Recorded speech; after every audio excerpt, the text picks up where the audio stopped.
אני מצלם. מה אתה עושה? מה אכפת לך? מה אכפת לך מה אני עושה? אני מותר לי לצלם? עושה לו...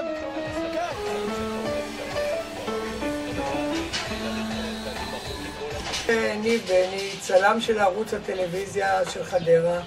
לקחתי לעצמי משימה אחרי שראיתי את כמות הפחי אשפה השבורים שנשברים על ידי אלה שמרוקנים את הפחים, והעירייה פתרה את עצמה בזה שהיא נותנת את העלות של הפחים, מטילה על אלה שמרוקנים את הפחים.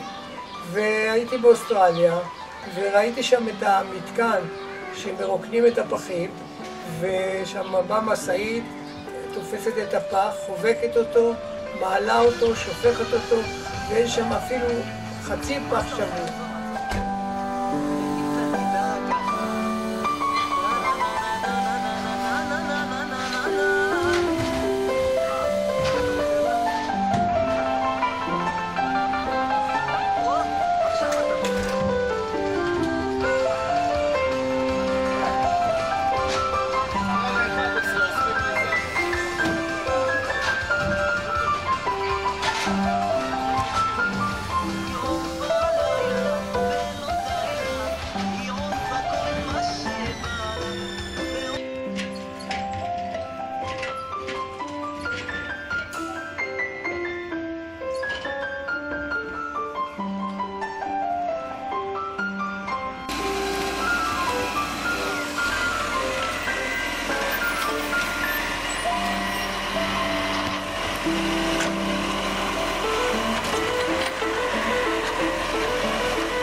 רציתי להוסיף שכל מי שיש לו פח שבור, שיצלצל למוקד 106 בעיריית חדרה, ועיריית חדרה אמורה להחליף את הפח.